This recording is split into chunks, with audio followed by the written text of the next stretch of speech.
No need to wait, kids. You need not switch channels. Sit back, relax, and join Kuya Bernard in this week's edition of Once Upon a Saint. All right! Happy New Year! Happy New Year! Magandang araw po sa kanilang lahat, mga kaibigan. Tuloy-tuloy na kami sa inyong mga tahanan. Bernard Factor Cañaveral, nag-aanyaya. Kami po isamahan sa ating palatuntunang Once Upon a Saint! Yahay! 2 dekada na, patuloy kami naghahati ng matutuong buhay at pakikipagsapalaran ng mga tunay na superheroes. Walang iba kung hindi ang mga banal. Yehey! Kasama natin sa pasimula ng taon ng mga kabataan ng mga mag-aaral mula sa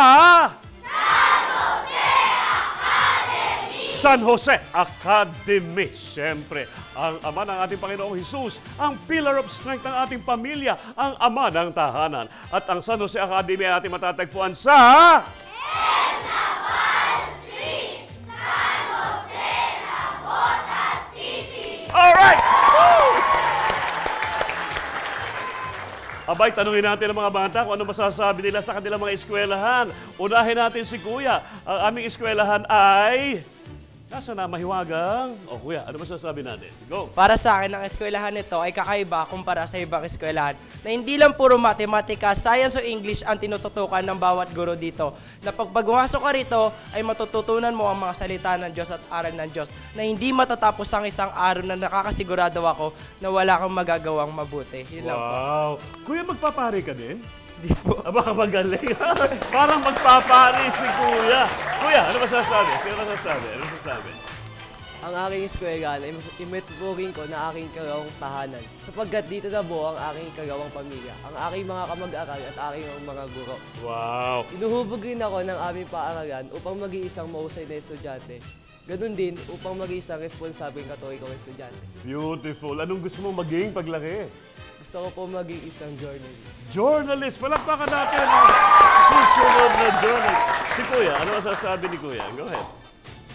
Our school is outstanding because it is centered around the idea of teaching students the ideas of unity and excellence. And it teaches us that Catholic values can help aid a person in reaching his or her goals. Beautiful. And who is Saint Joseph for you? Saint Joseph is my inspiration. Inspiration. Very good! Wow! At pagdating ng araw, ang mga ito ay magiging mga San Jose ng kanilang mga pamilya, right? Yes! Palakpakan natin sila, Kuya. Pero, alamin nga natin kung ano talagang, anong kwento dito sa San Jose Academy. Para masagot yan, narito po, kakausapin natin si Father Jerome Cruz, ang kanilang principal at school director. Magandang araw po, Father Jerome. Uy, palakpak naman kayo. Magandang umaga, Brother Bernard.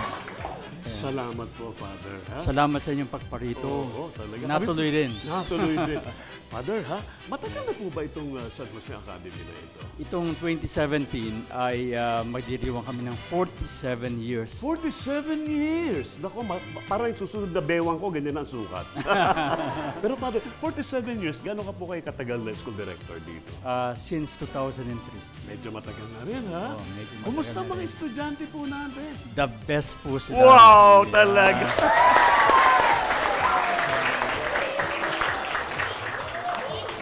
Paano niyo po nasabi na the best ang mga estudyante? Sabi nga ay maganda sa labas at sa loob.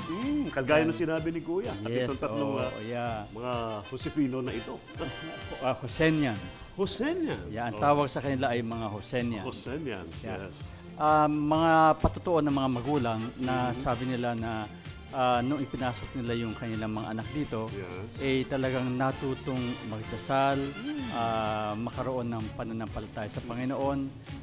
Every Wednesday meron nga kaming novena ng to the yung Mother Perpetual Health, everyday rosary, Yes. sa flag raising, at saka yung mga sa Christian values, lahat ng mga values namin talaga ay nakatuon sa Bible, sa sa mga biblical foundations, no. And yung integration ng, sabi nga kanina ng ating minamahal na estudyante, no? Integration noong gospel sa everyday teaching.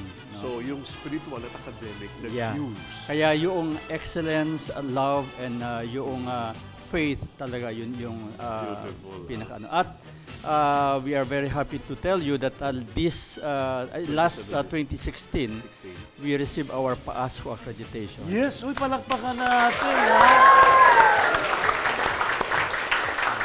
Nakita ko yung certificate ninyo doon sa opisina.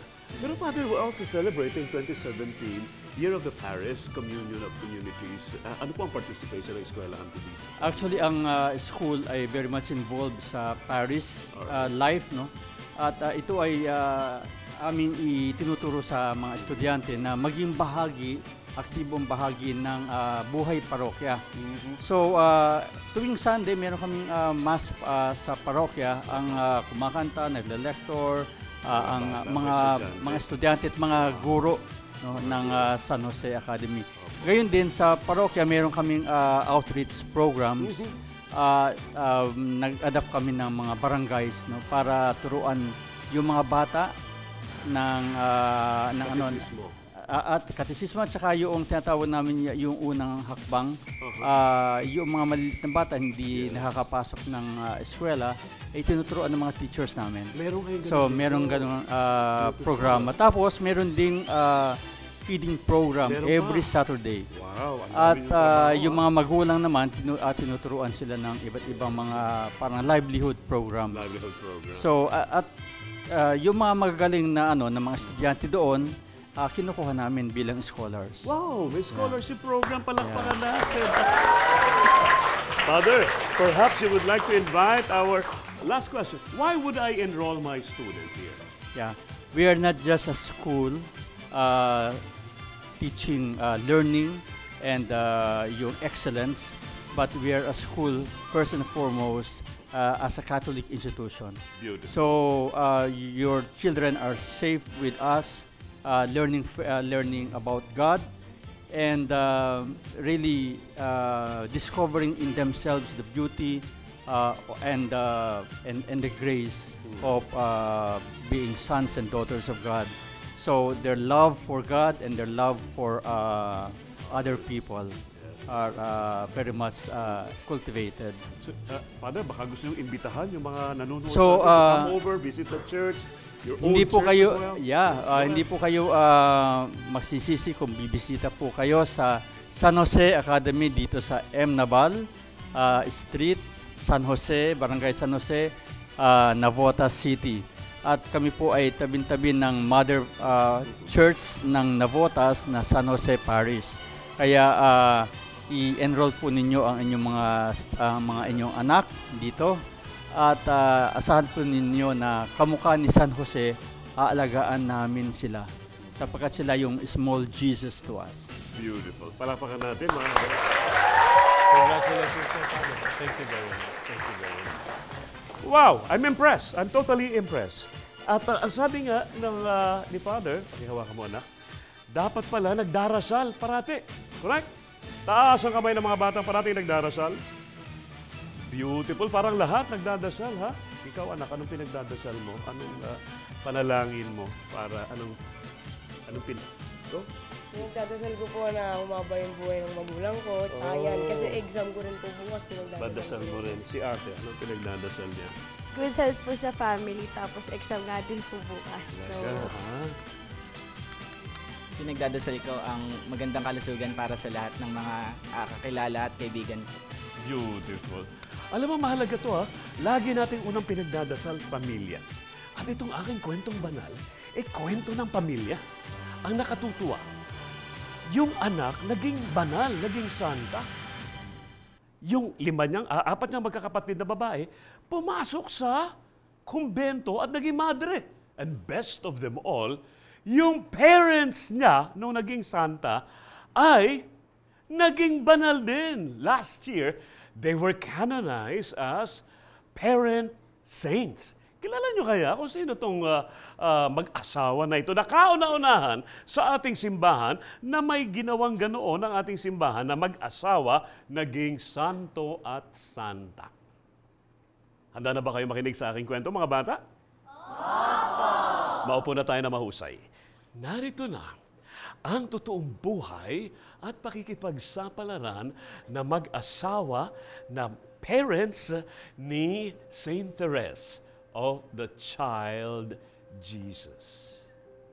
Sisimulan ko ang aking kwento sa harapan ng isang doktor. Nakaupo sa harapan ng doktor ang babae. Alalang-alala sa mukha pa lamang ng babae na siya ay naghihintay ng sasabihin ng doktor. Ang doktor ay sumusulat sa reseta. Hindi na napigilan ng babae. Ano po ang sakit ko? Tumingin ng doktor sa kanyang mga mata at ang sabi, cancer. Hindi mo mabanaagan sa kanyang mukha kung anong nararamdaman niya. Pero bakit pa kayo sumusulat ng reseta? May magagawa pa ho ba ang reseta? Itinigil ng doktor ang pagsusulat, ang sabi, wala. Para lang wag maging masakit ito para sa iyo. Maaari ho bang paoperahan ko? At tumawak siya sa kanyang kanang dibdib. Ibig sabihin, ang cancer ay nasa right breast. Ikinalulungkot ko, huli na ang lahat.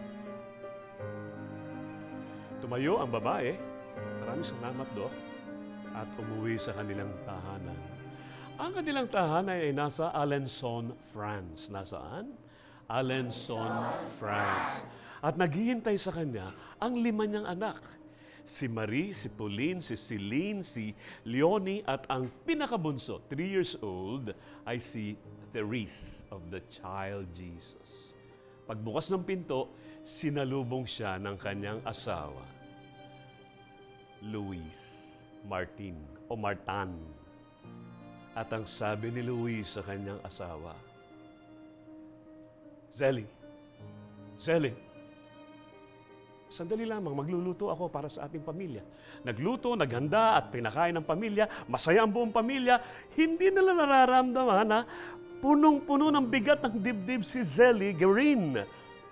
At bandang huli, bago matulog ang mag-asawa, sinabi ni Zeli Guerin kay Luis Martan, Luis, cancer.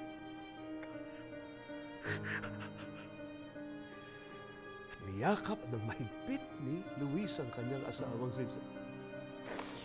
Magdasal tayo.